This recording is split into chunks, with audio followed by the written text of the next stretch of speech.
Welcome to another jam-packed episode of the Sports Card Nation podcast, the show that brings you all the important news from the sports card hobby. We'll have some debates, opinions, new release schedules, and info. Plus, we'll also discuss the sports that so directly affect the hobby we all love. We'll mix in an occasional gambling tip or two, throw in some life stuff, and bring you great guest interviews from the hobby and sports dignitaries. And if you're good listeners, we may even give away a few things now and then. Now, here's the guy who wanted the cards and not the gum, John Newman.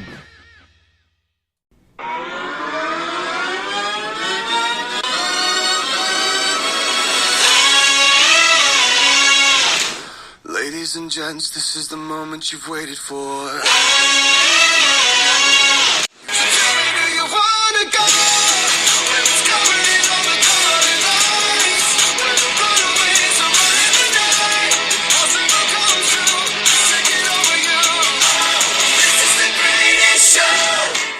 I don't know about that, but we do have a great show for you.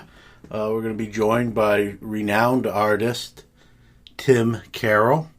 His work prominently featured in the Shoebox Treasures wing of the Hall of Fame. I was just there a couple weeks ago and saw that very picture that he did of Sandy Koufax, and incredible work. And what these artists do are simply amazed. My dad was an artist. He did a lot of characters, really focused on Disney characters was his specialty. And, you know, these incredible artists, I've had a few on with Ken Carl and now Tim Carroll.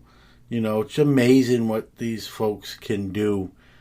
You know, here I am, my dad's an artist, and the gene apparently skipped me because I can barely even draw a stick figure. Now, my son can draw, can paint, so apparently skipped me, and he got the gene. So one of those things. But if you know anyone that does works like those, it's just you can't help but simply be amazed and in awe of what they can do, and just crazy and how fast sometimes they can even do these works of art. So we're gonna have Tim on.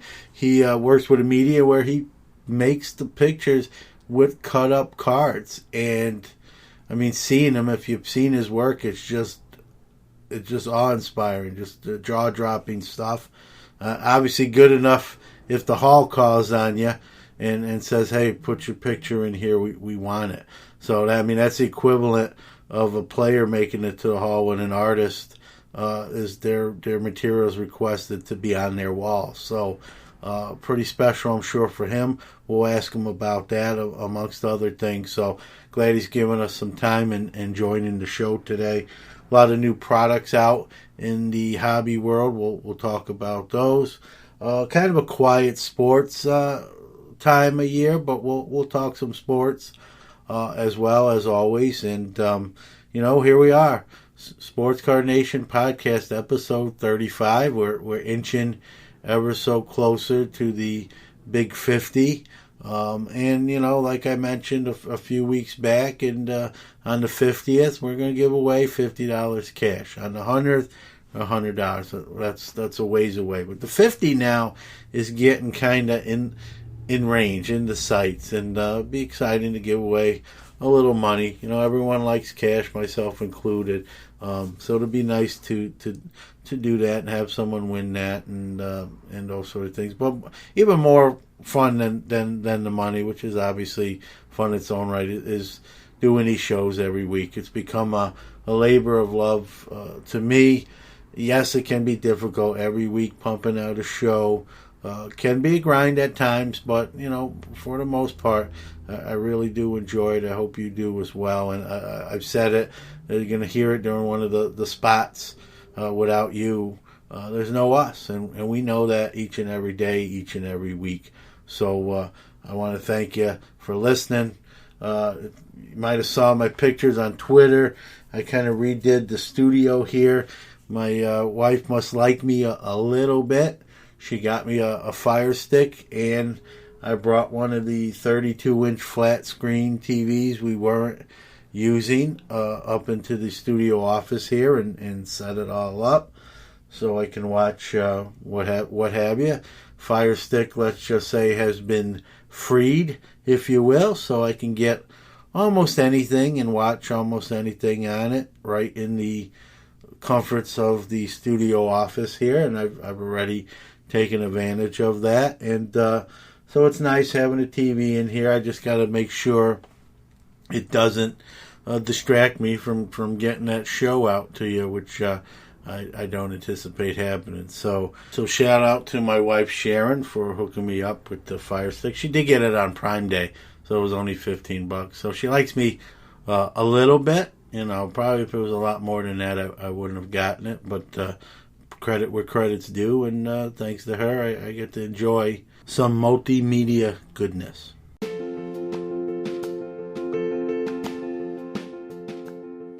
Sports Card Nation Podcast is your weekly hobby and sports podcast, now on 10 platforms: iTunes, Google Podcast, Stitcher, Spotify, Radio Public, Anchor, Pocket Cast, Breaker, Castbox, and Overcast.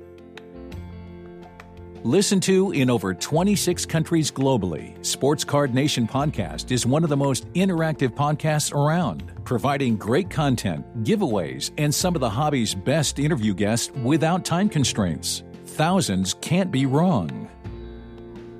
We want to thank all the wonderful listeners around the world, all our great guests, and our tremendous sponsors for making us what we are today. As always, without you, there is no us. All right, it's time for What's Crackin'.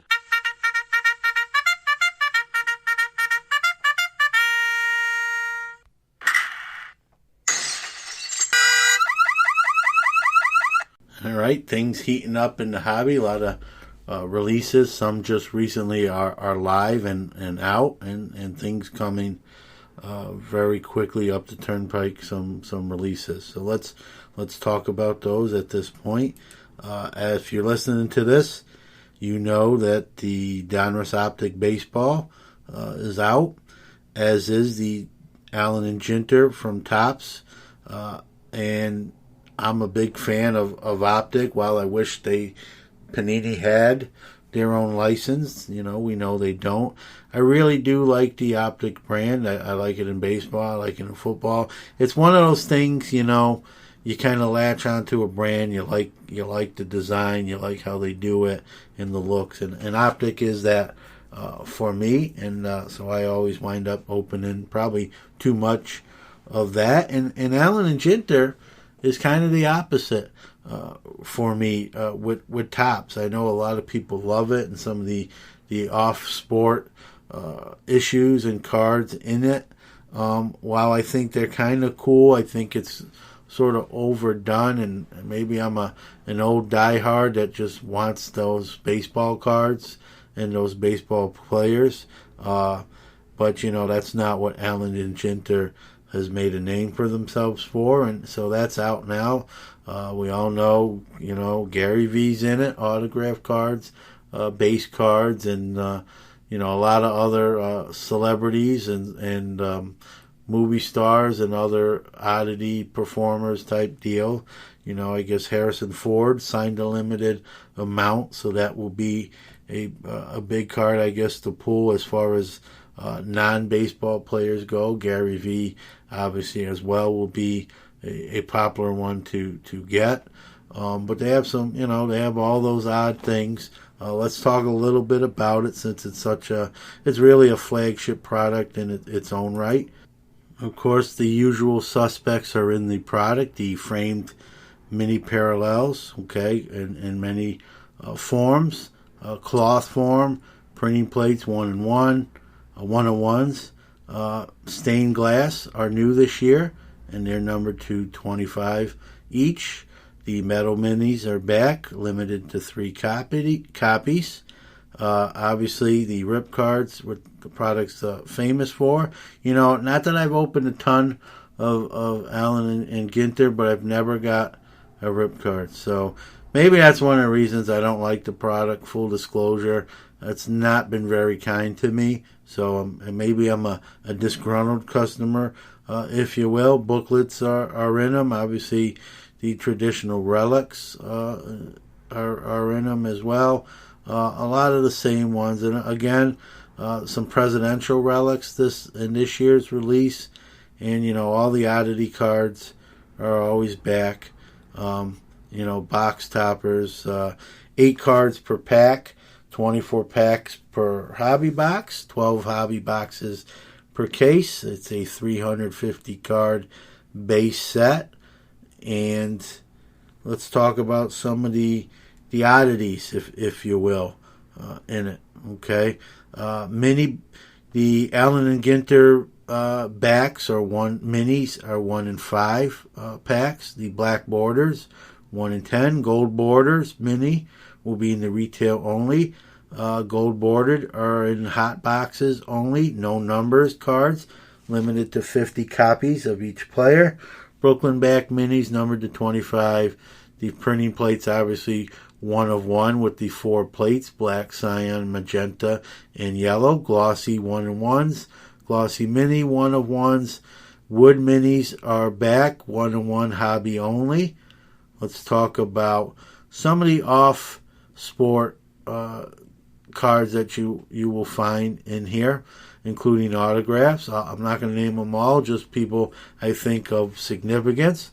Post Malone, Dan Rather, Mayumi Seto, famous for doing the Topps Living Set artwork. Sister Mary Sobiek, first pitch celebrity. As I already said, Gary Vaynerchuk. And remember, from Nickelodeon, if you're around my age or even a little younger, you remember him from the Nickelodeon. I forgot the show, but Mark Summers, the host of the show where everyone got slimed, he's got a card and autographs in the product as well. And so I think that's the draw for a lot of people, is some of these kind of oddball stuff that you can pull in it. Some of the oddball relics, dinosaur bones and bird feathers and, different things like that.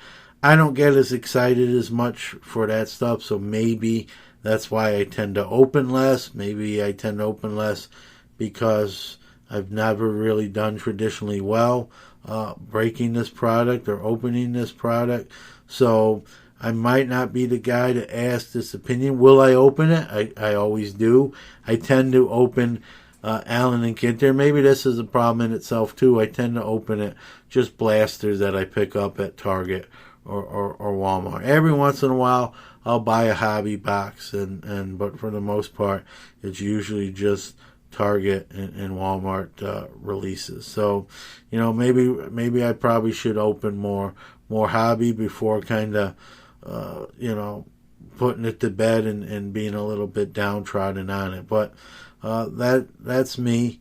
It is what it is. It's going to be open. It's going to be a hot product. Breakers are going to do very well with it as usual. And I'll open some. Hopefully, maybe I'll hit something and have a change of heart, and it'll win me back. But right now, Allen Ginter is not getting a Christmas card from me.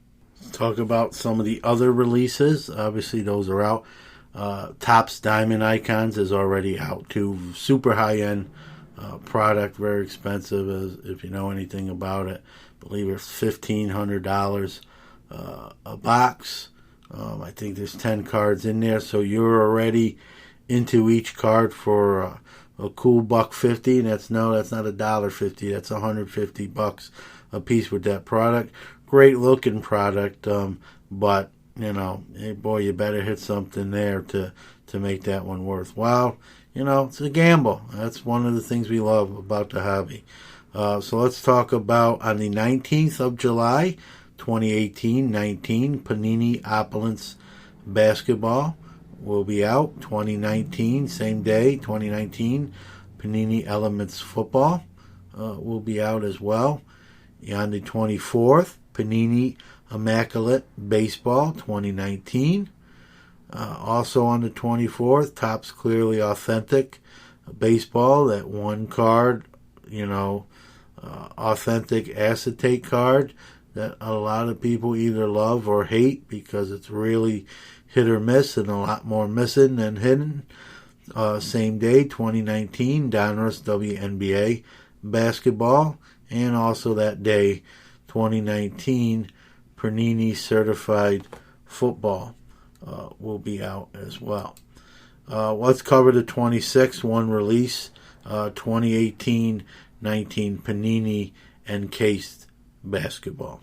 So we were familiar with the football product, but their basketball release of Encased is on the 26th. Let's talk about some other hobby news. A couple exclusive signings in the hockey end of the hobby. And one is my guy. I think I'm going to get back into hockey solely because of this guy. But if I want any autograph Capo Cacos, it's not going to come out of Upper Deck. He signed the number 2 pick of the New York Rangers. Capo Caco signed an exclusive deal with Panini.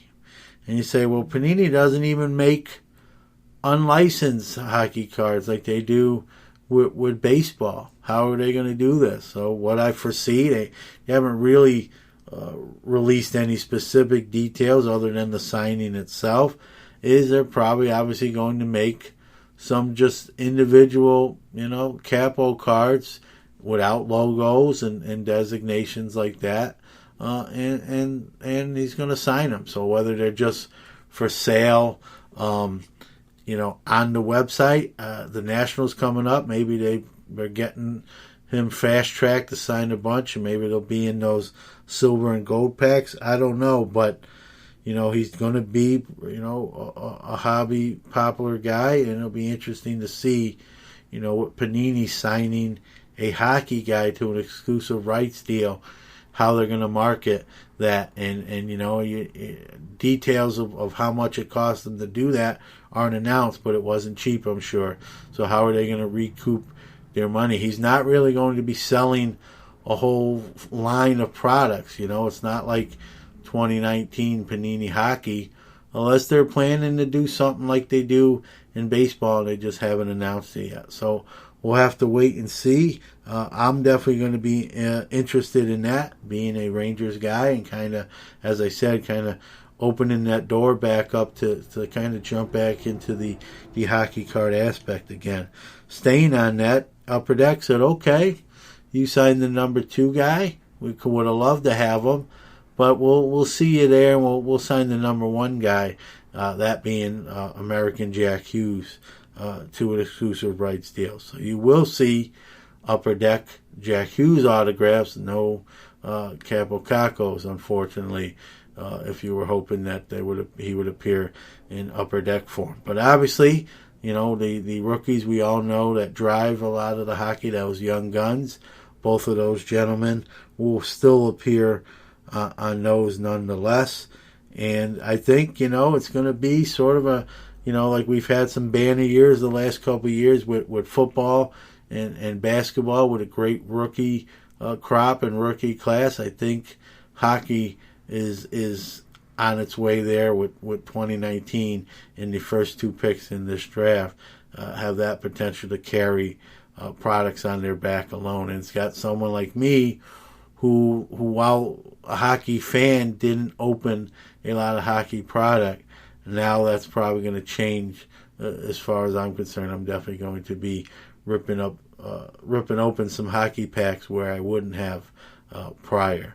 So we'll see if everyone else is thinking along those same lines. What's hotter than the fireworks on the 4th of July? The breaks over at Deep Fried Breaks. They're your one-stop shop for all your breaking needs. Blake is on top of his game with the friendliest and most knowledgeable service you'll find. They're one of the fastest shippers in the industry, and whether it's old or new or the hottest product on the market, they're probably breaking it. Go to deepfriedbreaks.com. Tell them Sports Card Nation sent you, and you'll get a discount promo code. deepfriedbreaks.com for all your breaking needs.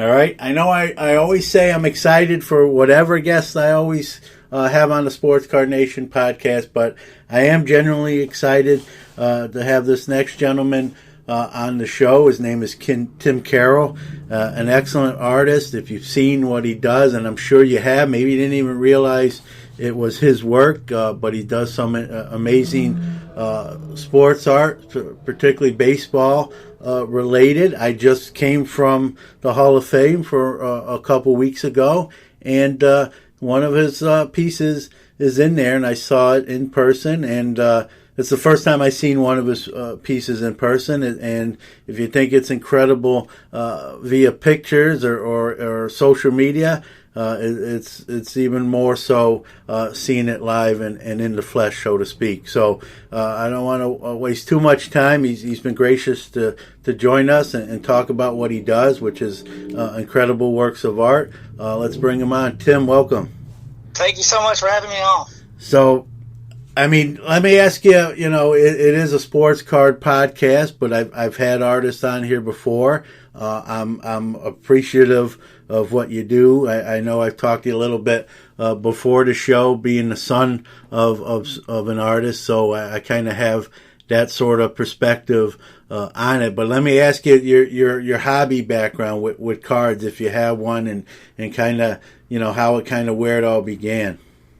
Yeah, so I mean, I like most kids, you know, from our generation, the 40 to 50-year-old guys, we we collected back in the 80s and the early 90s. I started collecting around 1987. Yeah. Just picking up some 87 tops at the store when we could. Then it moved into the 88 score, the Greg Jeffries craze. Oh yeah. The late 80s and then on up into the upper deck, the King Griffey Jr. And by that time, my dad was getting on board with me, finding a way to spend time with me in something that I like to do. And so we started setting up at little local card shows and, just spending time together that way.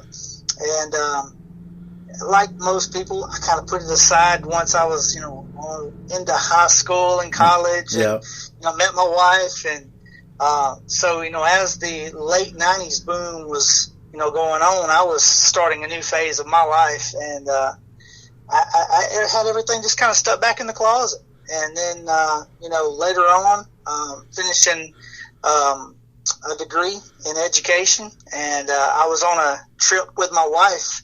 She was presenting at a science teachers conference in New Orleans, and we were walking and by 7-Eleven and stopped in, and I saw an article. It was in 2009, and saw an article in a magazine about the T206 Wagner and the 100th anniversary of that. So we just kind of chit-chatted about, wouldn't it be cool if I could trade all those old junk commons in my closet for one of those Wagners? And I got back home and started laying the cards out, and I was planning on just kind of overlapping them and creating, an image, but then I realized I would have to cut off some borders. And once I started cutting borders, well, I might as well take it another step further because there's no sense in stopping now. So just started cutting out the colors, and I had a really crude Wagner, before it was all said and done. Well, and that's how I got started. Well, that's something else. So just kind of on a whim almost, really. Yeah. So I got to ask you this, Tim, but prior to that, now I know you gave your hobby background with you and your dad, and you love those stories, and I think we lose some of that in kind of today's hobby era. So whenever I hear about that, it brings me back to kind of how I got my start with my grandfather in 1979. But how about art background wise? Were you someone as a younger man? Did you or kid? Did you do like doodling or painting? I mean, well, I grew up in North Mississippi, and my family, my parents, were blue collar workers. They worked very hard. We didn't have everything we wanted, but we had everything we needed and a little bit of what we wanted. There was not really the extra finances there to go out and buy like paint supplies or anything like that. Looking back, I can see different things that I did, art-wise, I love to draw, obviously, when I was a kid, I loved drawing, but I would find different things, whether it was, the petals off of a pine cone, different kinds of things, and just make pictures out of that. It was nothing, extravagant, but it was definitely like the foundation of, what I do now, taking stuff that, you really wouldn't look at as art and then putting it together and creating, things out of it. So, yeah, there's definitely that foundation there. And then as I got older, I ended up having one semester at a junior college. I was going to school for graphic design, and that didn't work out. So it was one semester of that and done, and that's it as far as my formal training goes. Well, I think you might have the last laugh on the school with over the graphic design deal, because like I said, if you've seen what you do, it's just it's even hard to put into words that those are cut up baseball cards. Is that the only media you use, or do you use other things? No, so my site hasn't. I've got a new. My website's kind of been revamped in the last 2 or 3 months, but there's still one page that's under construction, and it's all of my alternative mediums. Once I started cutting cards after I finished that Wagner up back in 2009, I started thinking, well, if I can make this out of this, then I'll start using other mediums that make sense too. Baseball cards to make the Wagner or the 1952 Topps mantle makes sense. So why not use guitar picks to make Jimi Hendrix and Bob Marley, or why not use a shattered Bo Jackson bat to make Bo Jackson? Yeah, since he broke him over his knee. So I did all of that. Shoeless Joe Jackson out of socks, toothpick Ted Williams out of toothpicks. And a lot of these pieces, like the Ted Williams I just mentioned, it's down in the Ted Williams Museum Hitters Hall of Fame in Florida. Yeah. So Frank Thomas, the Big Hurt, out of Band-Aids and Ace bandages.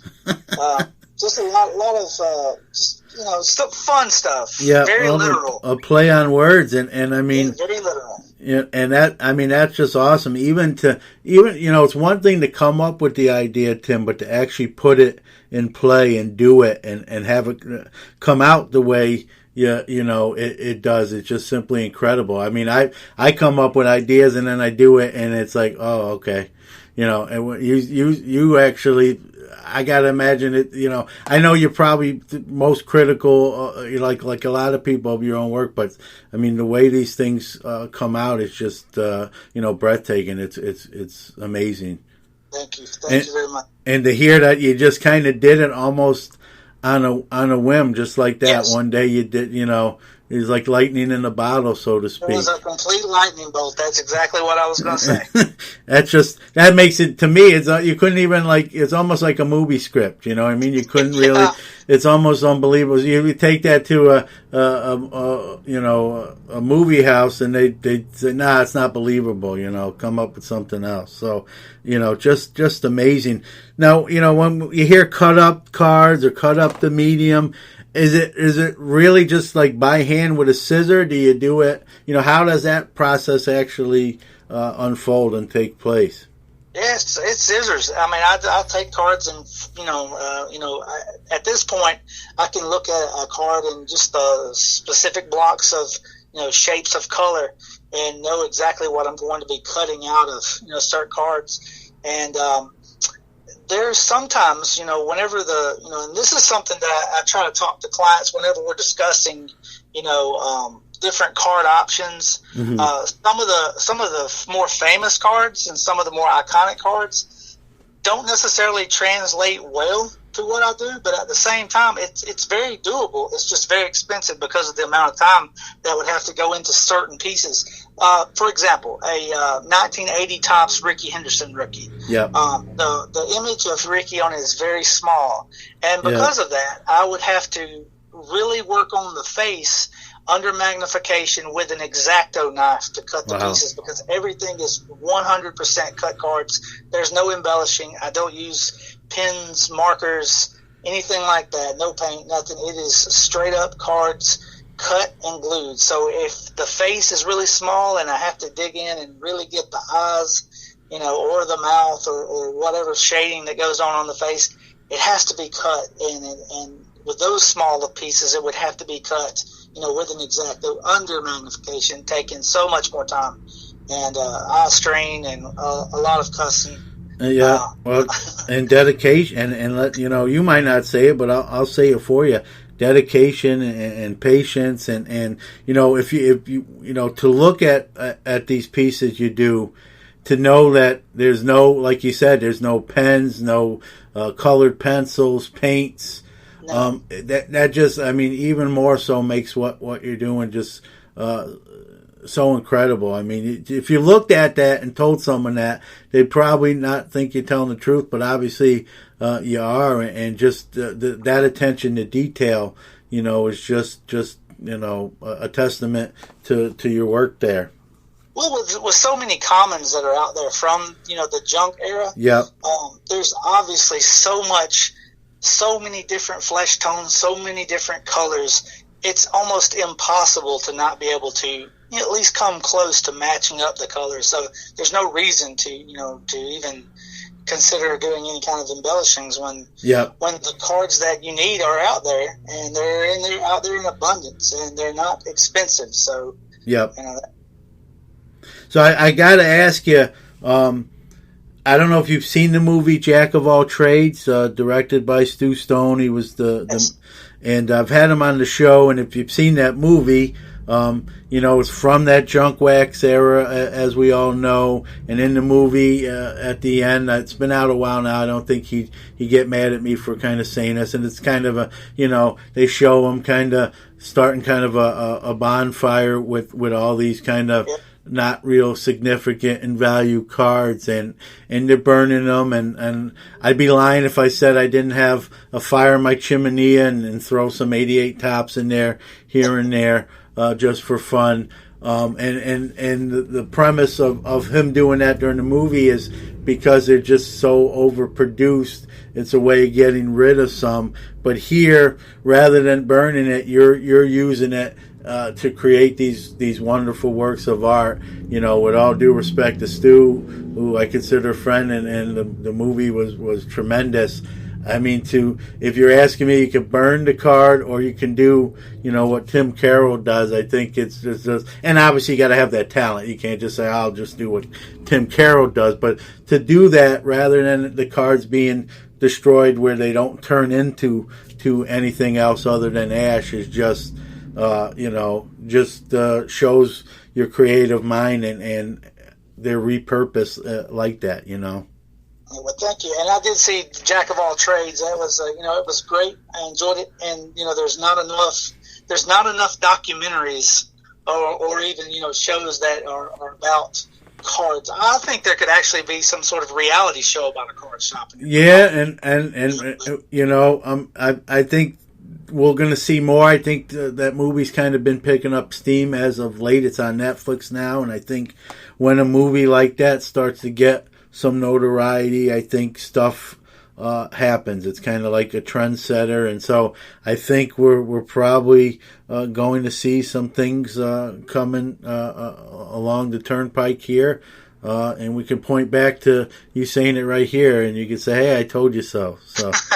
Well, I hope you're right, because that was anytime that there's something put on a grand scale, such as a streaming outlet like Netflix. It's good for the hobby. It's positive for the hobby. Yeah, and we need some positives. We hear about some of the other stuff. We talk about it on this very program, and I'm one of the guys. I've always said, Tim, with the show, I kind of find it due diligence. I think you gotta report both sides of the coin. I like to definitely focus on the positive side. People like you doing great things, but, to be naive and not say anything that's, is not really full disclosure. And I've always said, if I talk about something and someone says, well, that's not true, I believe in equal time. They're always welcome to come on the program and tell their side of things if that's the case. But I think, when you're a hobby, when you're a media person in the hobby, I think you sort of have whether you like it or not, you sort of have a due diligence to let people know what's going on. I think most of the time what I'm talking about is already pretty known, but you still can't make that assumption, and you got to, inform people on certain things, and we try to do that, but we try to do it in a tactful way, and not, beat it like a dead horse, and I've always said on the show, I'm only going to talk about it when something new pertaining to the case or what's going on occurs, but to keep bringing up the same thing when I've already said it, that I try not to do. So, but like you said, there's a lot of great in the hobby, and that's really where we try to keep the focus on. And so going back to bring it back to a positive in what you do, you say you cut them by hand. Every piece I know is different and might take longer than others, but on average, like when you start a piece, how long of a process is it from that first cut till when it's done? Okay, so from the actual, just the sketch itself, because I always have an under sketch just to make sure that I keep everything in proportion. So after the sketch, before the sketch is done, all the way to the last piece, and then I, sign my name to it. I would say at this point in time, I started out, it was taking me 50 to 55 hours. It's actually taking longer now because I'm, spending more time with it. So, just ensure that, and like you said before, being my, own worst critic, that has its disadvantages, and it can push me into taking a lot longer than I want to. But around 60 to 65 hours for the minimal piece. The Rockwell piece that I did took over 300 hours. Wow. And so, it's just a lot of time. Yeah. And, my dad, obviously, I told you he does a lot of characters and he specializes in like even Disney characters. And, I know sometimes he would get frustrated working on a certain thing, and he'd literally, this is when I was younger and lived with him, he'd have to like walk away, like I'm taking a break. I'll come back in a couple hours and cool off. And you ever get moments like that? Maybe so. That sounds familiar. It sounds like you're standing in my garage, watching work. Yeah, absolutely. Not just that, but one of the questions I've been asked is, can you do a time lapse? I say one of the questions I get asked that more pretty much than anything else is, can you do a time lapse? Yeah. Will you put video out there? So I have probably 15 to 20 pieces going at one time. Yeah. And I will work on one and rotate it out, and I will spend more time on the one that is, has the looming deadline coming up. And so I spend more time on that, but, I will still rotate it out and spend an hour or two on the next piece and an hour or two on the next piece. And whenever I move a piece, sometimes, it's not the same sport, so I have to push everything aside to get to where I'm going, and have 3 different work areas. It's almost impossible, but yeah, getting up and getting, my eyes fresh on something different, or just taking a step back, it has to happen. Yeah.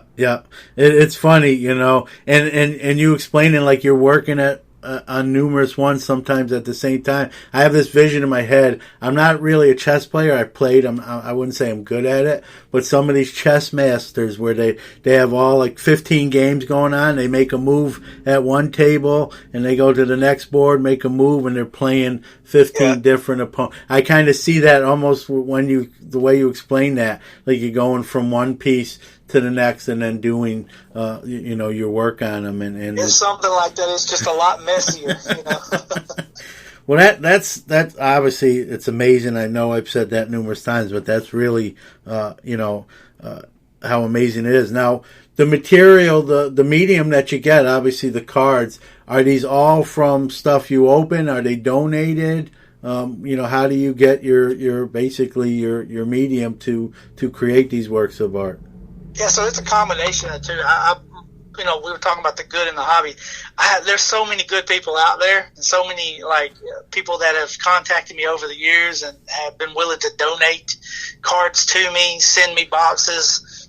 Sometimes, and it happens rarely, but on occasion I'll be looking for a specific set, for a specific color, and I might be having a difficult time finding it on either eBay in bulk.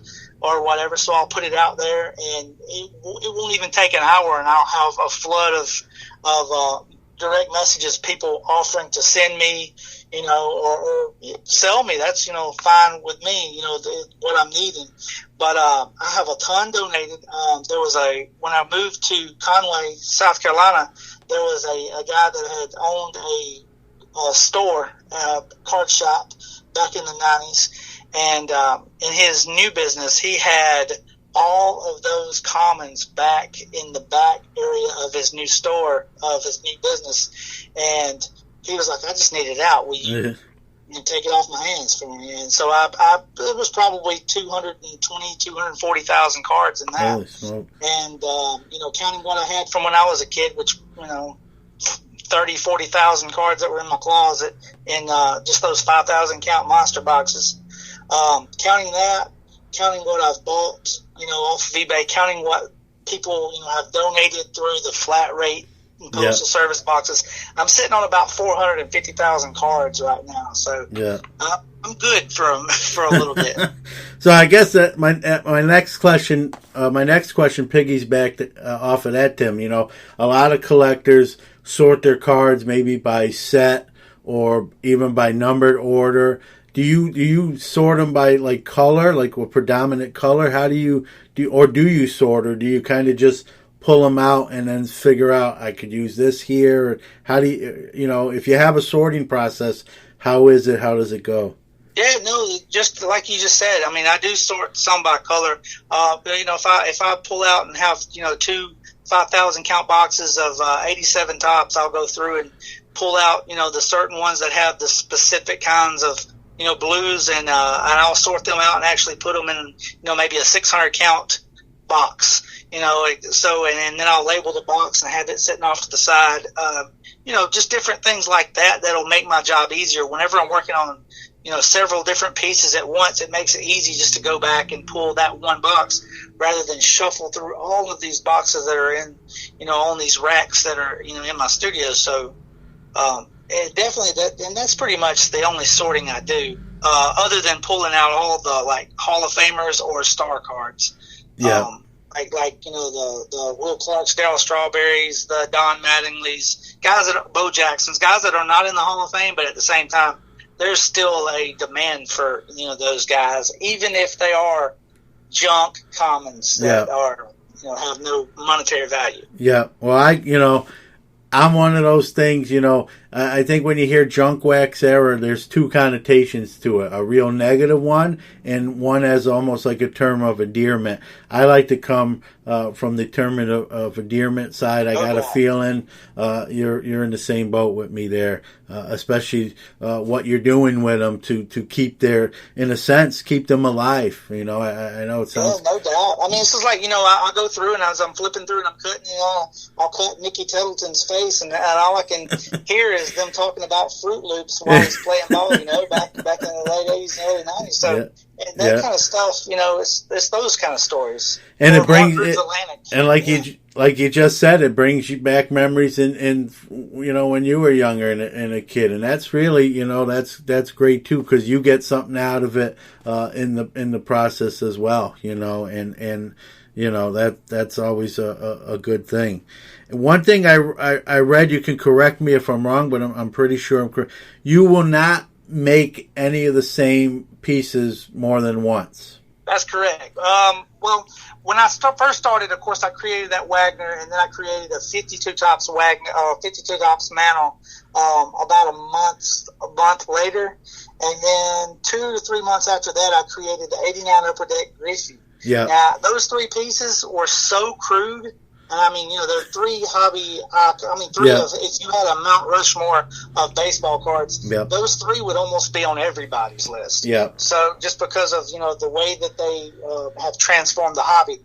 So because my original 3 were, I don't want to say bad, because what they were for me is, they were great. It got me started. It was, I spent a lot of time on them. But, my skill level and the amount of cards that I had to choose from was so limited that I had to make do with, I made certain parts a lot darker than it should have been, certain things they were bad. Yeah. And they're very crude. So I have remade the 52 tops mantle. I have remade the 89 upper deck Griffey. And I've been commissioned to do the T206 Wagner that'll be done here in the next month or two.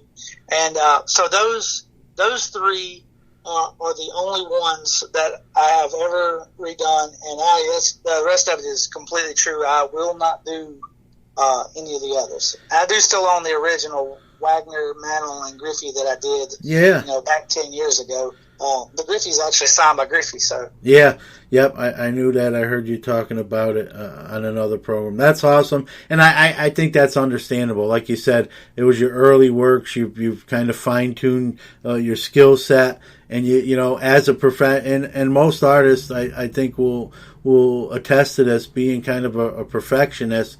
You kind of saw some things and like, I can do that better now with what I know now and how I do it now. I don't think anyone can blame you for, hey, let me do with the skill set I have now. Let me do kind of what I set out for then, and you mastered it. But the fact that you just said you really at where the level you're at now, you won't duplicate any of those creations. I think that's great too, because whoever has the piece, knows, like, they probably got to feel better knowing, like, this is the only, Tim Carroll, Leaf Jackie Robinson, or whatever the piece is. I'm just off the top of my head, and that makes them, to me, even more special. And well, this is one, and there's 9 others across the United States. Which is still not a lot. Don't get me wrong, but to know whoever owns it or whoever's displaying it or has the only one in the sense of existence done by you, I think that speaks volumes of what how you care about your own product and how you envision them. So, well, I think for in what you just said, it's I hope that's true. I hope that the client does feel like some sense of pride of owning something that is only done once, and and that's it. I hope to give some sort of, I hate saying the word value, but something that they, value, maybe not monetarily, but something that they just cherish, knowing that it's the only one out there. There's a little bit of, I'm not going to lie, there's a little bit of selfishness involved with only doing it one time. When I spend 60 to 100 to 200 hours looking at the same photograph, working on the same piece, I don't want to look at it any longer. I couldn't mass produce the same ones over and over just because I don't want to look at that thing anymore. Yeah, and I don't think anyone can blame you there. And we talked about value, and I think you summed it up real well. Sometimes when we hear value, we automatically go to dollar signs, and I think we misconstrue the word. Value is really what it's worth to anybody. Sentimental is a value. Memories are a value. I think immediately a lot of people's minds go to dollar signs when they hear value, but to me, value can have many connotations. Like I just said, time. One of my greatest memories of doing a piece and having an actual client, pick the piece up. There was a gentleman that's, he's I think he's a little bit older than me. So he would probably be in, his early to mid 40s, but he grew up a fan of the Mets back in the mid 80s. Yeah. When the Miracle Mets of '86. Yeah. And he was a Mookie Wilson fan. Yeah. So his parents hired me to do a piece of Mookie Wilson for him. I did the '87 tops. Yeah. And they drove him down, I believe it was from Virginia, to my house and picked it up in person. And whenever he got up to the house and came into the garage, he looked over. They had not told him what they were coming for. Oh. So it was like a surprise trip. Wow. And when I unveiled the Mookie, just the emotion that he had, knowing that his parents had spent all that time and the resources of having that done, and just the energy that they had put into the thought that went behind that piece, and what it was, an '87 tops Mookie Wilson. That is a 3-cent card. Yeah. If you put money on it, and it was awesome. There was a lot of tears, in that day. It was great. And not only is he going to have that piece you created, Tim, but he's going to have the whole memory of the lead up to it, the ride, not knowing where he was going and what for, and then when the realization of what this is all about, that emotion of joy that his parents, obviously love you, but love him to that level that they did that for him, you did that for him, and isn't it great? That's what the hobby, man. That's what it represents. Yeah. Yeah, right? It's true. And some of that, sometimes I don't think we talk about it enough. And I think, it's like train wrecks. People want to stop and slow down or car and look. And I think some people thrive more on the negative stuff. And I'm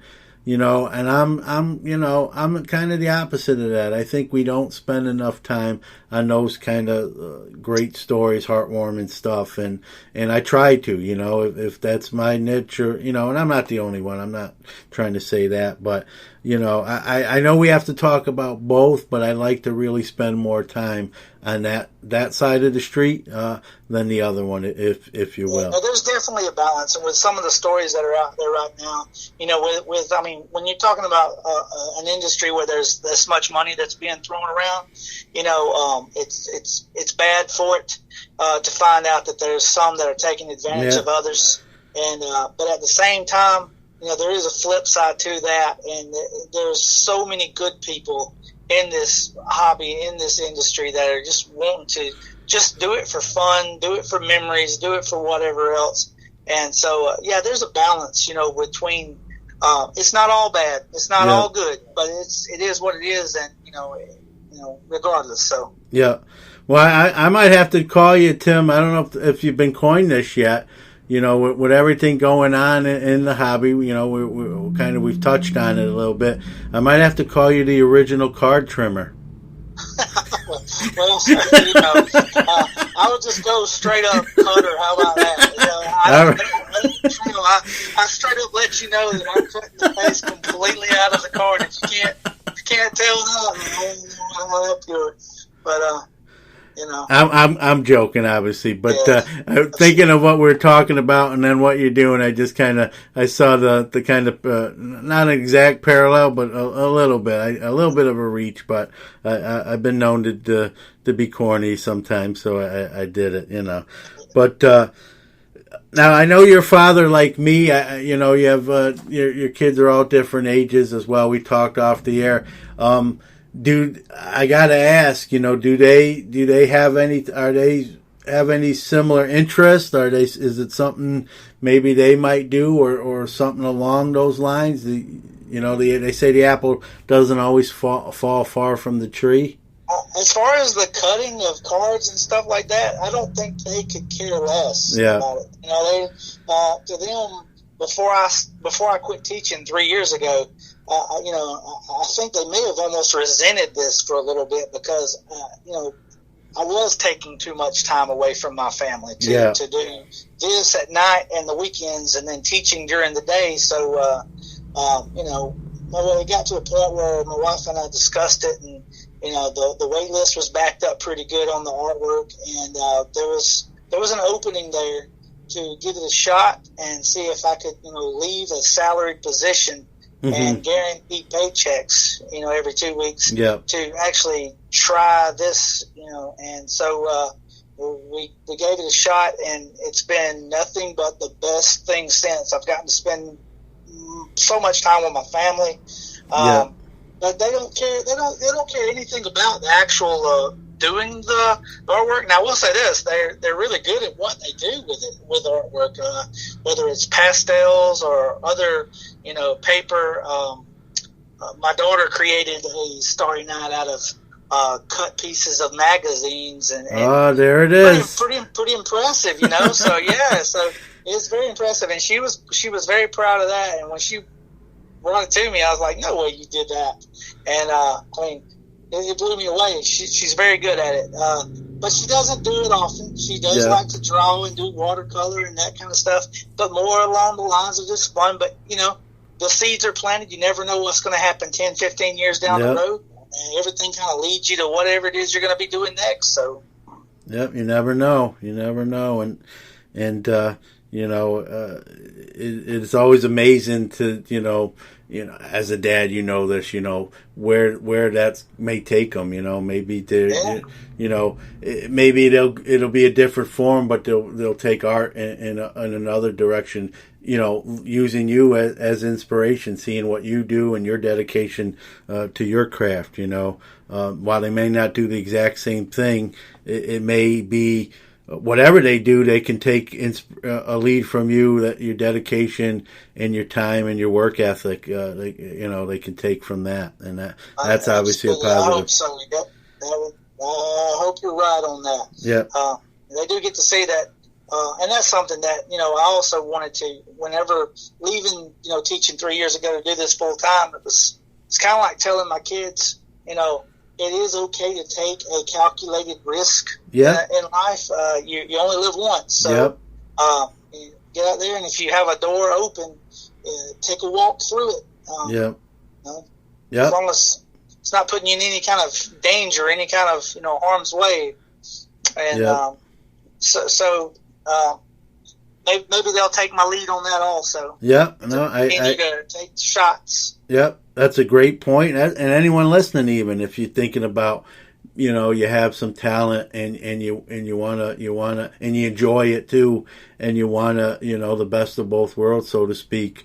It's the old adage, you can't make the shots you don't take. So. That's a great point as well, Tim. So let's talk about the Koufax piece I saw in the Hall of Fame.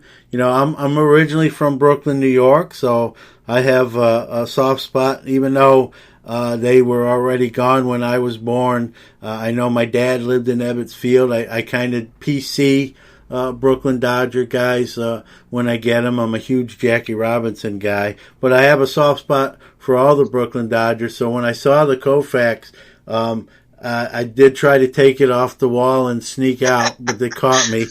So, but no, I'm obviously kidding. But even being a former Brooklyn Dodger, it definitely was something I definitely was interested in, and then knowing it was what you did, and then seeing it up close and in person is just like I said when I started the show. You can see pictures, you can see stuff online, but to see it, live and in color right in front of you really tells the story, tells how meticulous and how creative you are.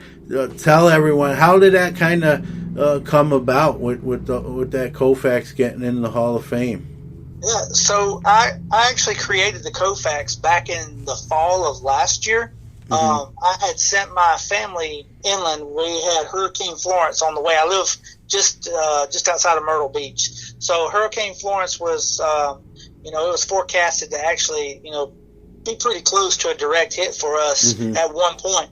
So I sent my family inland to be, with the other family, be safe. And I told them I would stay behind, kind of make sure the house was okay, make sure that, neighbors were okay, that kind of stuff, if anything bad happened out here. And so I was able to put in like 12 to 15 hour days, and I got ahead. And so I started working on a piece that I just had always wanted to do, which was the Koufax. And I knocked it out while my family was away for that week. Yeah. And, it was something that I just kind of planned on just keeping. And if I sold it, I sold it. If I didn't, I didn't. It was all good. But then in January, out of the blue, I get an email from a curator at the Hall of Fame. And she was just basically letting me know that the Shoebox Treasures exhibit was planning to open around Memorial Day weekend. And she said that they were looking for baseball card-themed artwork to go on the wall, and that she thought that mine fit, exactly what they were looking for, and that she had already talked it over with, some of the other curators. They have a committee of sort that they actually agree on what pieces can go in the hall. It's sounds like a complicated process. I'm not sure exactly what has to be done, but you can't I didn't realize this. You can't just donate stuff to the hall. They have to approve it before they accept it. Mm-hmm. Of course, anything that's done by, by players or, like any kind of player stuff is probably automatically accepted, which it should be. But anyway, so I had to go through the email 5 or 6 times to make sure I was reading it correctly. I couldn't believe it.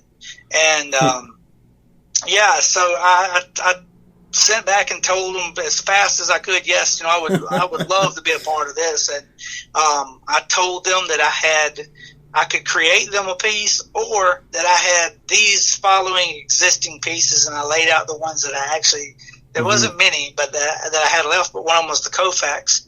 And she came back almost instantly and said, "We want that Koufax." Mm-hmm.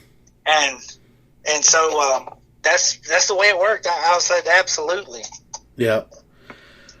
Well, I mean, players obviously have to have a great career to get in the hall. I don't know if there is an Artist Hall of Fame, but if there isn't, in a way, you're in the Artist Hall of Fame. To have something you created, hanging on the wall of the Hall of Fame for everyone to see that comes to that exhibit.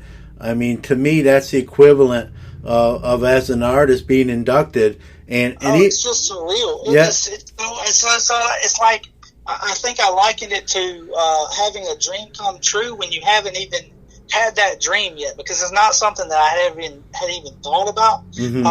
Because the artwork that was in the hall before that I knew about, is Rockwell and Warhol and people like that. And obviously there's other, baseball artworks in there. Payne Prophet's got some great stuff in it.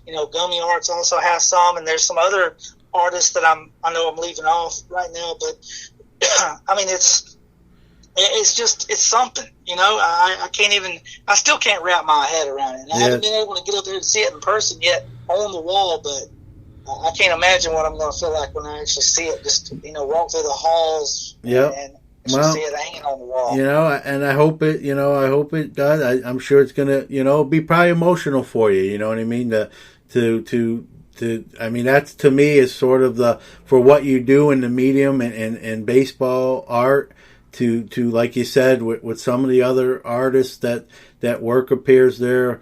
Warhol and Rockwell, and you're right there in the same building with them, and that was before even learning from you that it's sort of like there's a committee that has to basically accept your work, and so it's obviously they're not just taking any old thing that anyone does. So you have to be approved, and in a sense, sort of like an induction. You kind of get voted in, if you will, and your incredible work had that just done. And that's something obviously you are proud of and should be. And I look at it, if I did what you did, I look at that as an induction in my form. I mean, if you're not a player, and you're an artist that focuses on the baseball side of things, and your piece gets in like that, you made the hall. I mean, it might sound dramatic, but I don't think it really is. I think that's the equivalent of where you're at, and I think that's a great accomplishment, and obviously I know you are proud, and you should be. I mean, that's amazing. I definitely view it as a pinnacle. I don't know what else could happen that would make me feel that much self pride, I guess you could say. Yeah. I don't like it's just one of those. I don't know. Don't get me wrong. Every single client that buys a piece, commissions a piece, that's someone that's helping me fulfill my dream of doing this full time and keeping me able to be home with my kids at night and on the weekends and take vacations with them and just do that kind of stuff. So I don't want to take away from what those clients allow me, but having just a piece go into the Hall of Fame, it's like, I don't know. I still can't even believe it. Yeah, that's crazy. I just want to put like a sticker on the wall and sneak out and say I'm on there, but But all joking aside, you're right, and you know, you haven't seen it yet. You're gonna have to schedule like a family vacation and come in and have that moment. You know. Yeah, that's a bucket lister. And Yeah. Going to Cooperstown has always been on the bucket list, but it's kind of going towards the top now. So. Yep, no doubt. And I'll be honest with you, Tim. I'm only an hour and 15 minutes away. So when that day comes, I mean, I'm not gonna, you know, I won't interrupt the moment itself. But when that day comes, I'd love to, you know, be there that day. Maybe grab some lunch and see it again with you, with the artist itself. I think that would be pretty special that too. Would be awesome. Yep, no doubt. So when that happens, give me a heads up, and we'll see what we can make a plan of it. That sounds like fun. So Tim, awesome. Thank you for coming on the show. Again, you know, incredible works. At the end of here, I'd like to give you the floor to give out any kind of a website, your social media handles, where people can see what you do, and even get on, if they want to commission something. I know you said, you're fairly busy, but if they don't mind waiting a little bit, how that process goes. Anything you want to share, like website-wise, how to get a hold of you, handles and social media and all that. So basically you can find me at my last name is Carroll, 2 R's and 2 L's.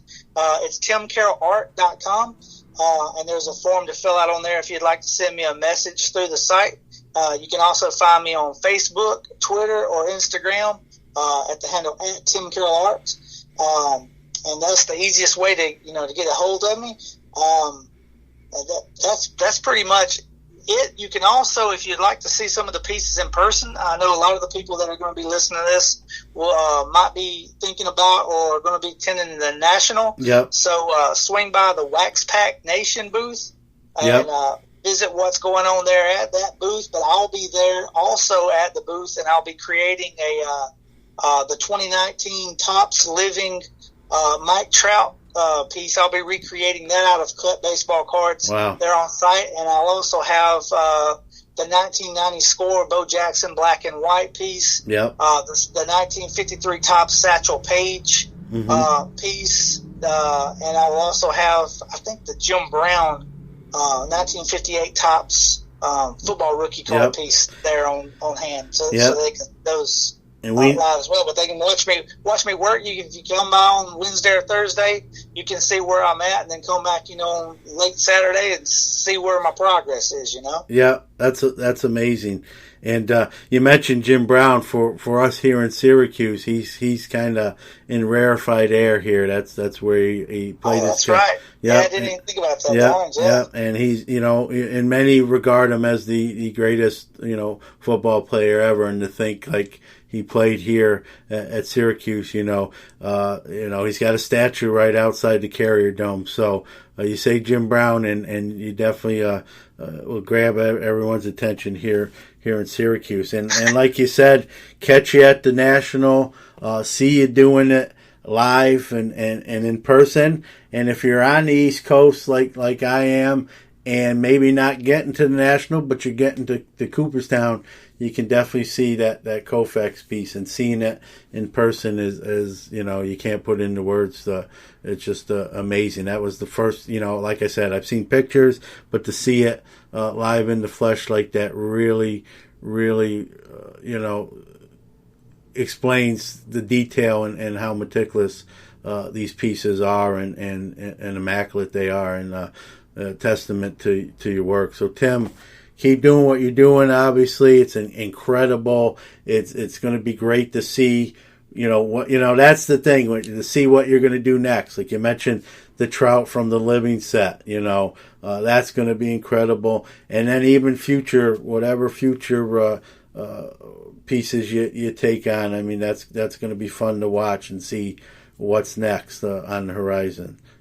Well, thanks so much for following along. Thanks for having me on. I really appreciate it. Thank you, Tim. No doubt. We'll have you on again. As long as you come on. Sounds good.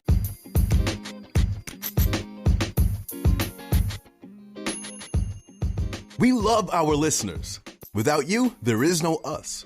We care about your opinions and feedback and invite you to reach out to us on any of our social media accounts. On Instagram at Sports Card Nation Podcast, Twitter at SportsCardNati1, or email the show at sportscardnationpc@gmail.com. We don't ask for much, but if you really like the show, give us a shout out. Tell your friends or give us a follow on our social medias. If you enjoy the show, please give us a positive review on iTunes or any of the platforms you are listening on. Thank you.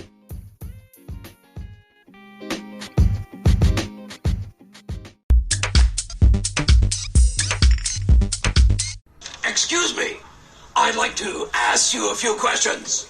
So last week we didn't get to do our Wide Open segment. Wide Open is the part of the show where you, the listeners, can ask us any questions you really like, sports or card or hobby or off-topic ones. We haven't had any off-topic ones yet, so shout out to have any of those asked. Keep it clean. But we do have 2 questions this week, and I'm going to answer them on the air. One comes from the Instagram verse, and the other one comes from the Twitter verse. So question number 1 comes from Western Backpacker. His name is Alan, as he said during his question, on Instagram, and Western Backpacker Alan asked this question. Hello again. I see a trend of collectors crossing over from one grading company to another, seeking a higher grade with the competing company. Those cards are now logged on both registry, which means the numbers are skewed. Curious what your thoughts are on this issue. Thanks, Alan. Great question, Alan, about people, breaking card out of one slab, let's say, and going to another company and submitting that. I'm guilty as charged. I've done that. While I've submitted cards to both Beckett and PSA, I've done that with one card, and I'm being 100% honest. And actually, I just recently did it with the 89 Upper Deck Griffey. It was a Beckett graded 8.5, and I got it out of the slab and sent it to PSA, where it pulled a PSA 9. It's the only time I've done that, to be honest with you. And so I guess I'll speak from a little experience, what my thoughts are on it. I think that's never going to change. Does it skew the numbers and the population reports? Yes. I think a lot of things skew those reports as well. When you think about it, the cards that are graded and people get them back and they, maybe they were not satisfied with that grade and they just crack that card open and maybe not even resubmit it anywhere. It just becomes raw again. So I think, those population reports are never going to tell the exact true story. It is what it is. As far as me doing it the one time with that Griffey, a matter of fact, it's funny you asked this question. I just recently posted that Griffey on the social medias using, the big rage right now, that Face app where you age things, and I actually aged Griffey on that card for a laugh, and that's the actual card I'm talking about right now. That was a Beckett 8.5 that went to a PSA 9. But there are people, obviously I know where your question's coming from, there are people that do that a lot more than the one card that I did, being the Griffey. So I guess I'll answer that in from a different few angles. As far as it affecting the population reports, there's a lot of things affecting those pop reports that make them not completely accurate. What I just said, even, people break them out of slabs not to be reslabbed anywhere. People who do what I did with the Griffey, break it out of one companies and send it to the others.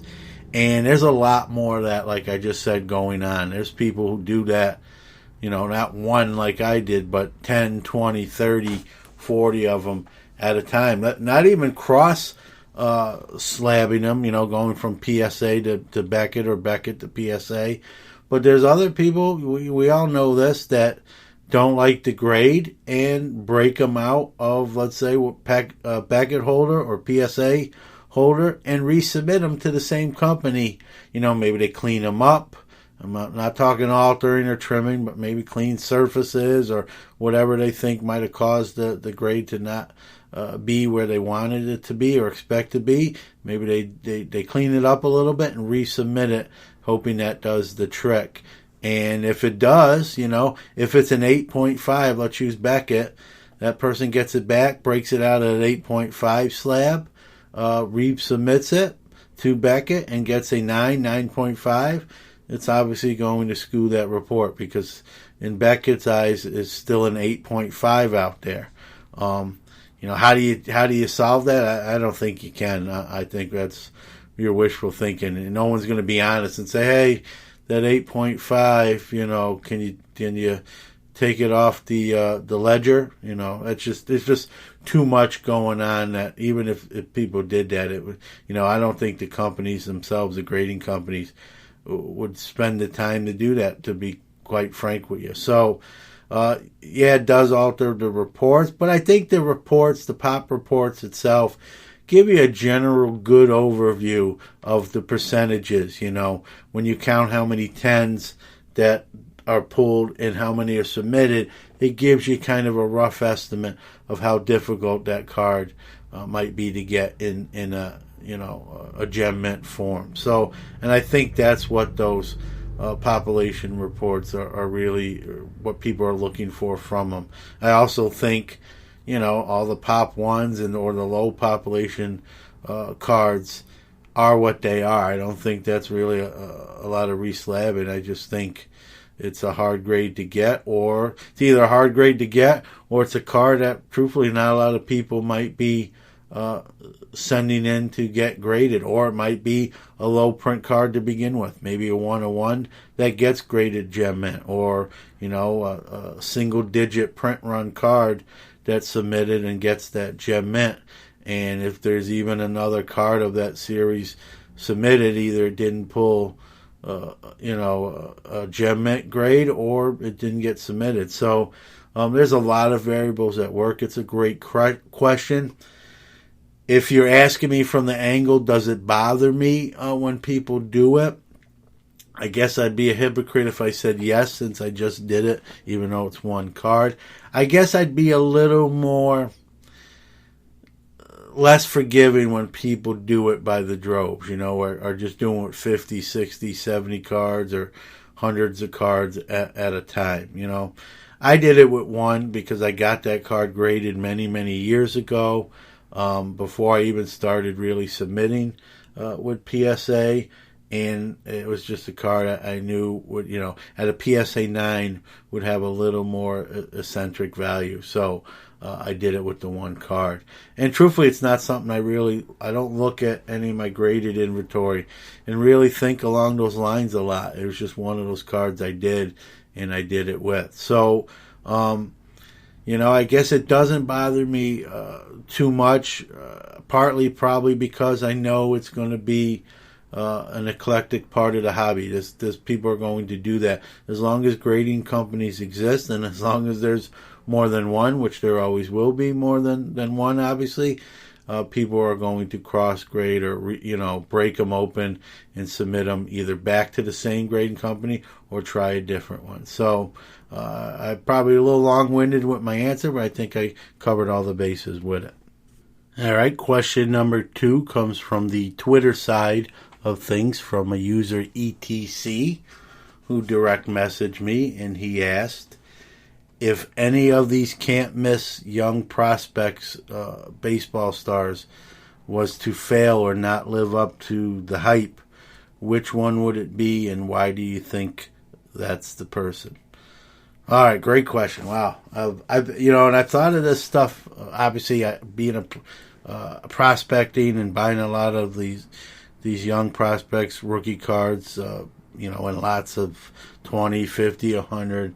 I've often thought of that. So I'm going to answer the question, you didn't really get too specific. I'm going to guess you mean that the ones that are kind of already up and have started their careers and have started doing things like Guerrero Jr., Jimenez, Tatis Jr., Alonso, those sort of guys. I'll keep it to that since they've already kind of cracked through and made their debuts.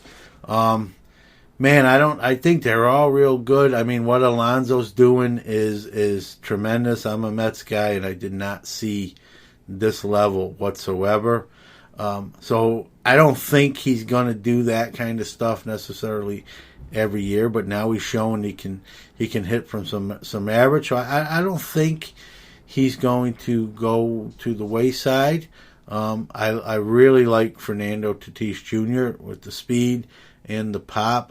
Being in San Diego, you can say what you will there. It is what it is. But I think he may have a pretty solid, long all-star, potential Hall of Fame career.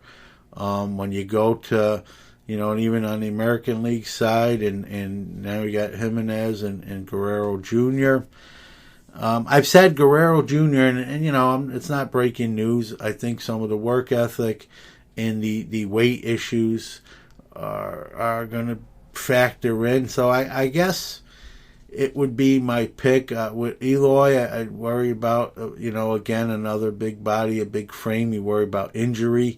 You've seen a little bit of that even with Aaron Judge. Not significant injuries, but little things here and there that start to break down. So Eloy scares me a little bit in that regard. And, but let's go back to Guerrero. So he's kind of a guy, I said, really, if there is going to be someone that doesn't live up to the hype, maybe it's him. But you got to remember, he has a lot of hype, so that's a tall order to fill. So what we might say may not live up to hype, there'd be many of players that would take those kind of numbers and trade places with him in a heartbeat. But obviously he's been super hyped. We all saw the home run derby, 91 home runs, stole the show basically, even though he didn't win the event itself and was runner-up. Set the record for most home runs during it with that 91. But when you look at what he's doing here in the regular season, I think people anticipated more. Last I haven't checked in a week, but at one point, 245, 8 homers, 30 ribbies. Not that that's terrible, but when you see some of these other rookies and what they're doing out of the gates, the Tatises and the Alonsos and those sort of guys, I think people thought he would be right there on par with those. And I'm not saying that he won't eventually even be better than those two guys that I just mentioned, but I think people were kind of anticipating more right away. Whether that's fair or not, that's a whole nother question. I think the Blue Jays fast-tracked him up to the big leagues because of that hype.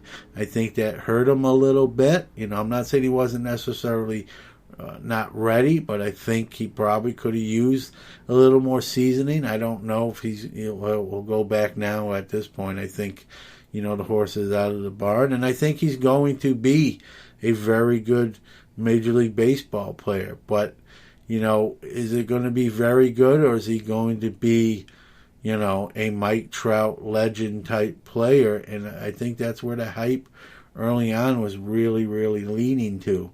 And that's where I'm a little bit not on that ship, if you will. I'm a little bit leery, just with weight issues, and not to harp on that, and work ethic. He seems to be very interested in a lot of other things other than, fine-tuning your game. He's just got raw, natural talent.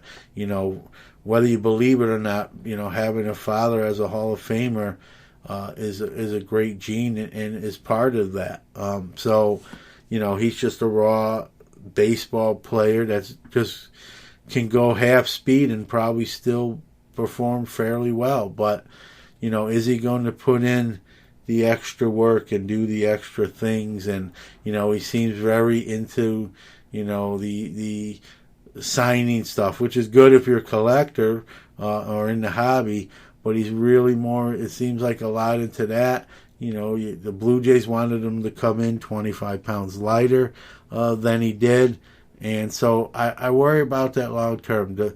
Does that mean he won't be the Hall of Famer and every year All-Star that a lot of people predicted him to be? No, I think he could be. And that's what we have to wait and see. But if I had to pick one that makes me a little bit nervous, probably him and Eloy Jimenez would be, and that's two. But I'll say Vlad. Hope you like that wide open segment. It's an opportunity for you, the listener, to ask us questions.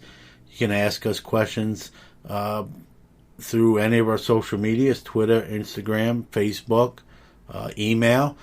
And email any question you have. We'll read off your handle, your name. If you want to use your real name, forward that to us as well. We'll obviously ask the question you have and answer it on the air as I just did with those two questions there.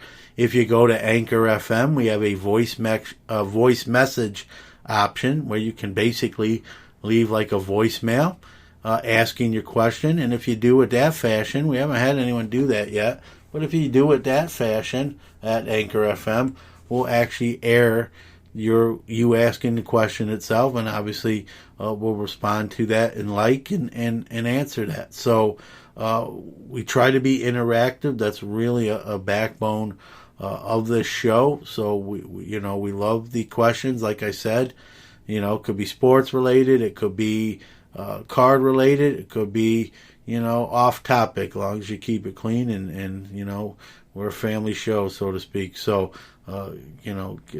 keep it above board, but ask away, and we'll air your questions on future episodes. So we hope you like this segment. It's we haven't done it every episode, but we've done it on a good percentage of them, and we've gotten some great questions, and it's really fun to truthfully kind of turn the tables on myself. Usually I have a guest on and I'm asking the questions. It's kind of nice to get asked one and then respond. And of course I'm long-winded, so you get a really nice long response, like it or not. It's time for From the Box Seat.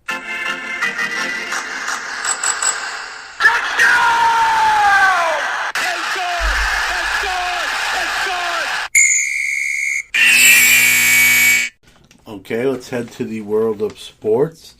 In hockey, rookie Jordan Binnington signed a new 2-year deal to stay and remain with the St. Louis Blues. One of the reasons that team wound up hoisting the cup was him blocking that net, and to do that at such a young age and early in your career with that kind of pressure is amazing. So he's going to remain the St. Louis Blues for the next 2 years.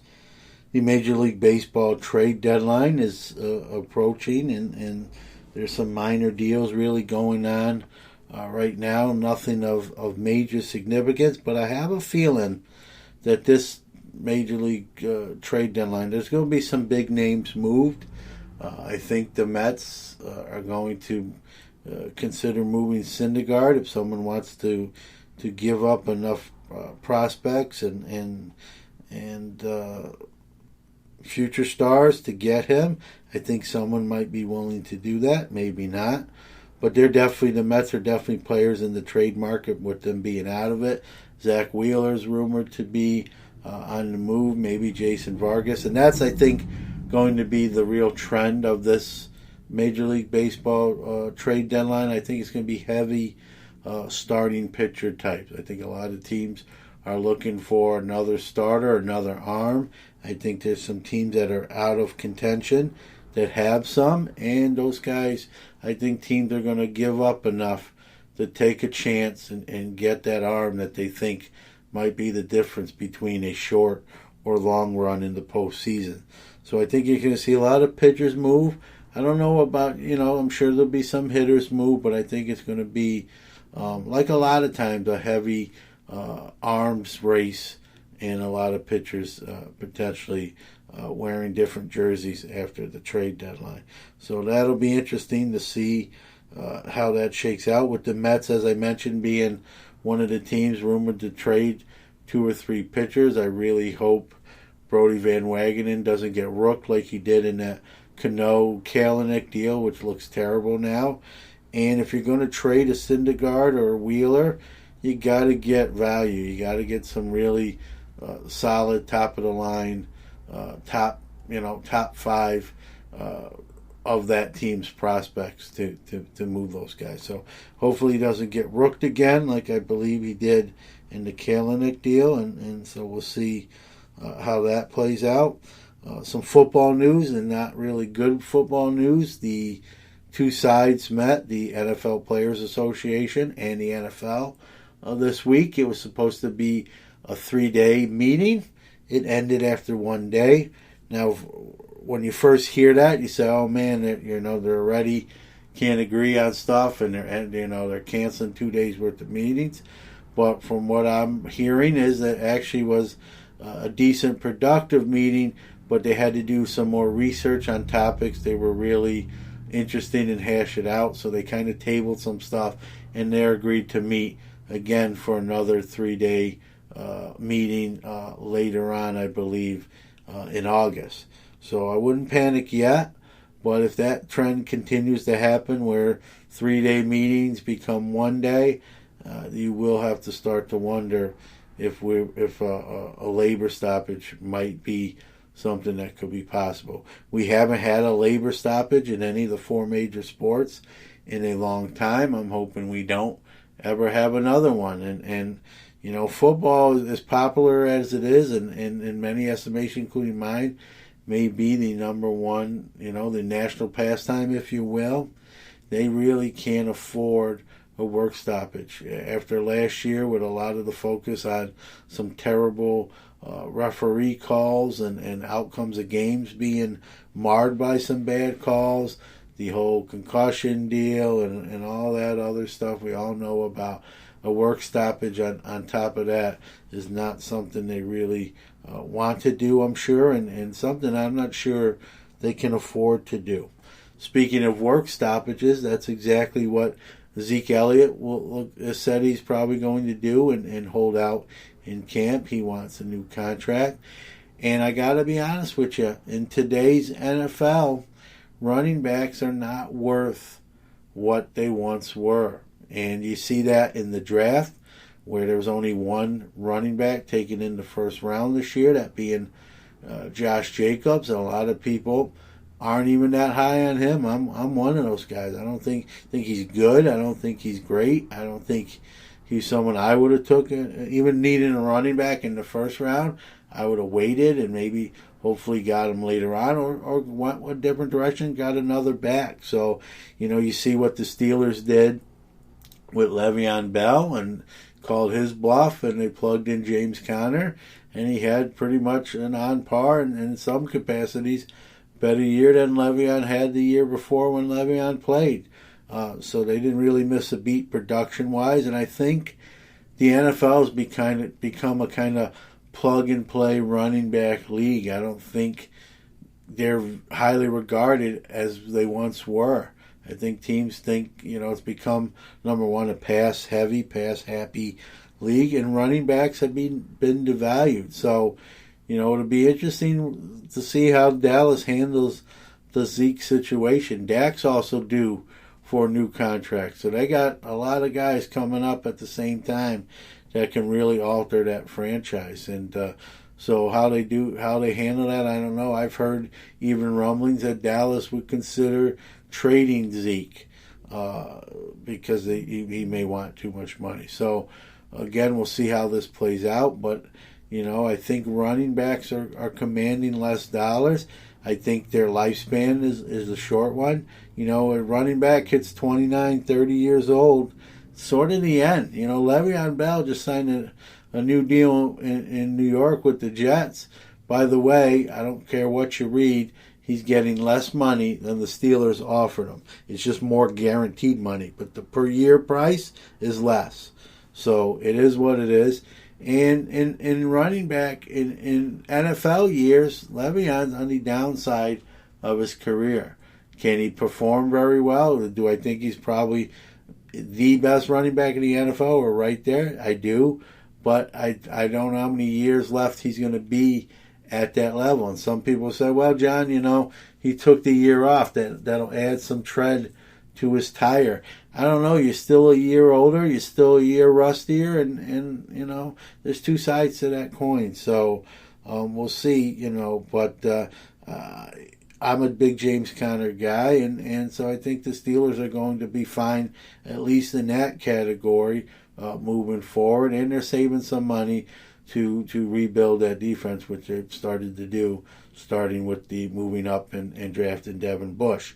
So I think that the days of those star running backs being kind of the face of the NFL are kind of gone. I think, one of the last great ones was drafted last year, and I think that's Saquon Barkley. I think he's the outlier.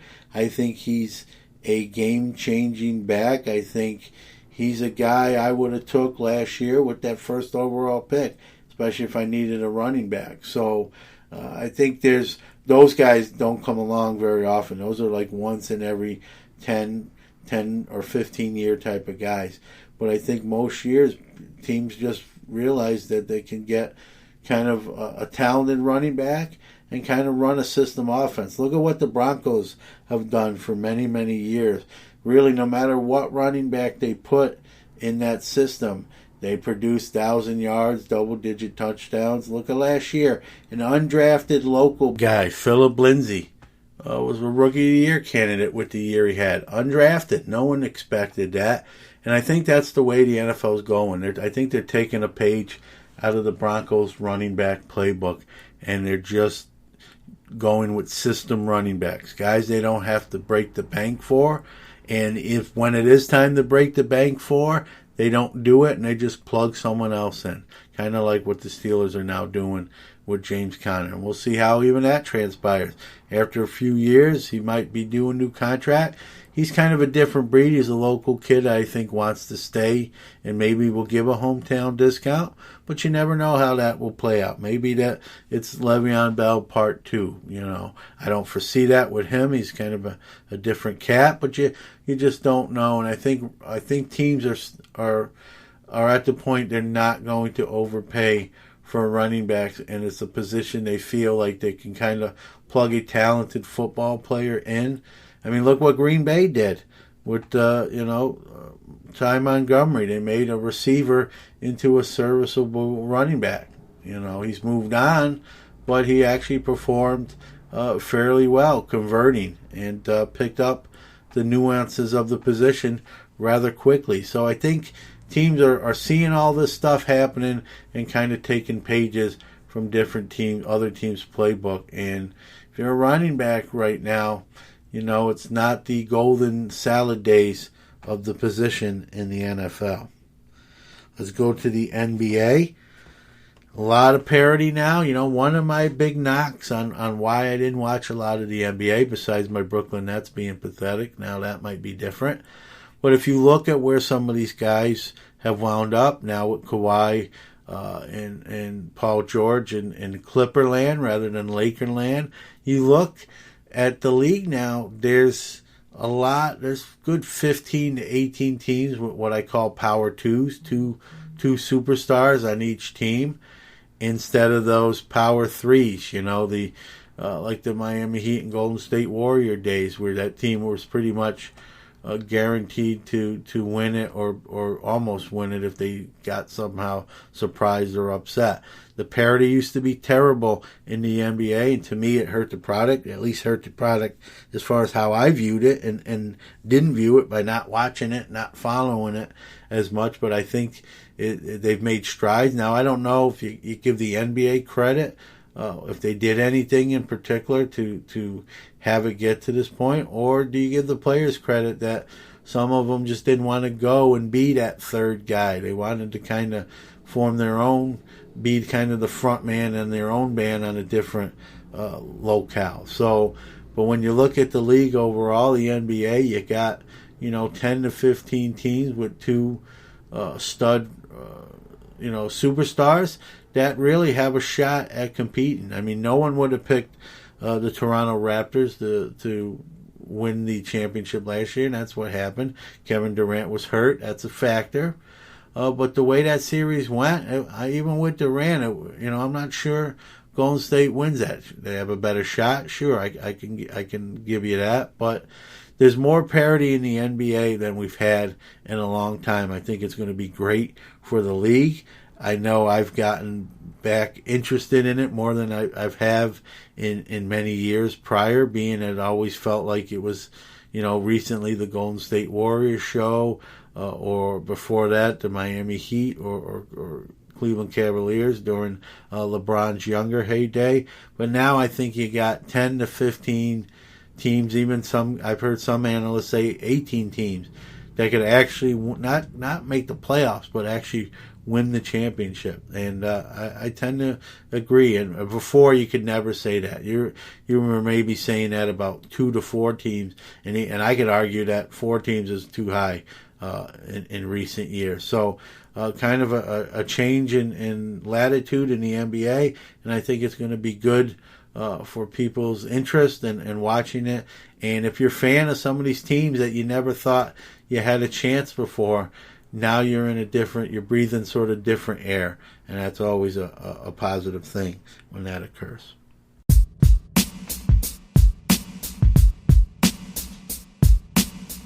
Well, that's a wrap for episode 35 of the Sports Card Nation podcast. Thank you for being along on the ride with us, whether it's today or 34 other times besides today. We appreciate all of you. I want to thank my special guest today, Artist Tim Carroll. Incredible works that he produces. And he made it to the Hall of Fame. And yep, I said it just like that. He made it to the Hall of Fame. And, I hope one of the things you took away, we talked about some various things pertaining to what he does and whatnot. But, he made a great point that sometimes in life you need to take a chance with your talents. He did just that. It paid off, and it's the old adage.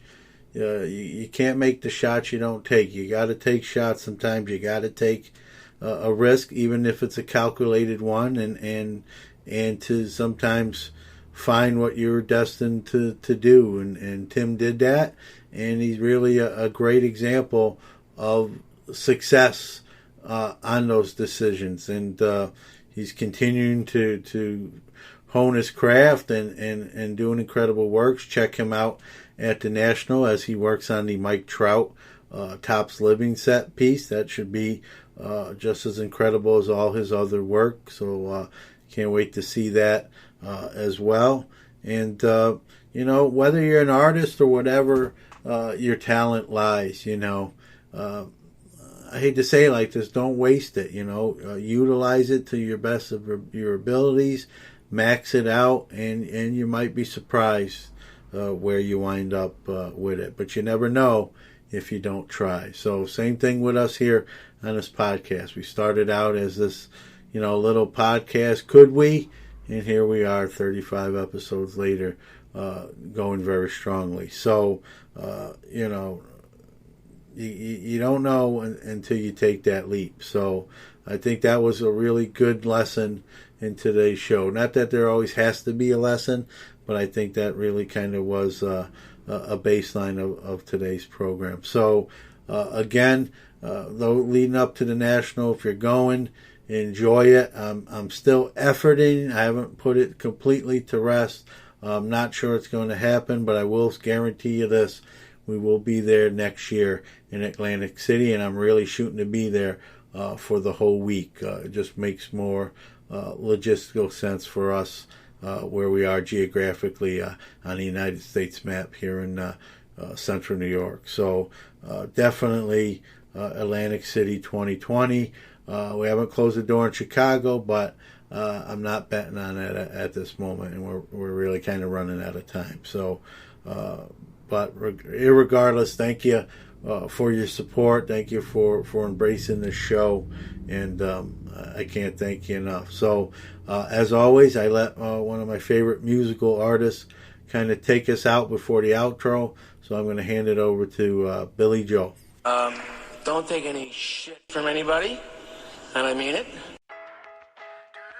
You've been listening to the Sports Card Nation podcast. Join host John Newman next week as he gives you another jam-packed episode of all things related to the sports card hobby. And a little extra fun, too. Don't forget to check out the show on Instagram at Sports Card Nation Podcast.